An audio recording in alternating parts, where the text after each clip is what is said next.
Hi there. Today we're going to be talking about Melchizedek. Who is Melchizedek and what's the significance of that? And that's in Genesis 14. Lot had been taken with the rest of the people from Sodom and Gomorrah and the other cities on the plain, and they'd been taken away. And Abram had taken his servants and some other people who were allies, and they had gone and recaptured them all, and they were on their way back down towards Sodom.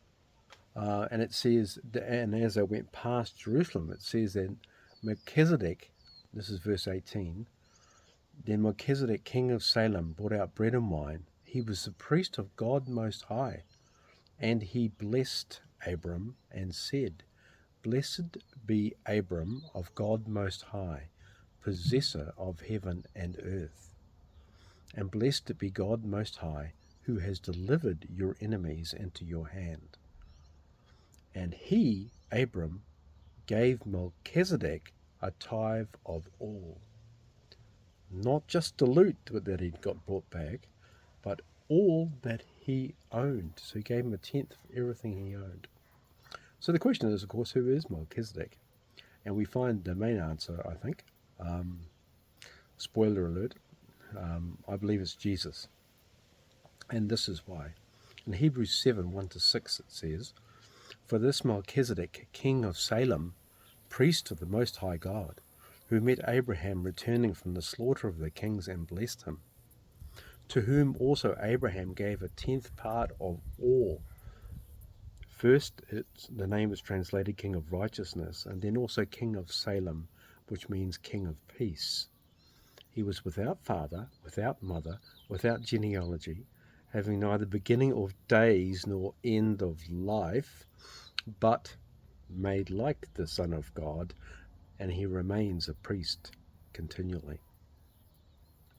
So that's who Melchizedek is. I think it's pretty obvious. It is a Christophany, which is a pre-incarnate appearance of Christ. Abraham actually had a lot of those. We'll talk about that in another Bible nugget, I think. So the interesting thing is he was called King of Salem, and the word that the Canaanites used for a city in those days was Jeru. Get what you get. What do you get if you combine those? You get Jerusalem, or Jerusalem, which means city of peace. Interesting, eh? So Jesus is the ultimate King of peace. He's the ultimate King of righteousness. He's also a high priest of the Most High God. So it's got to be Jesus. I don't think it can't be any other mortal person.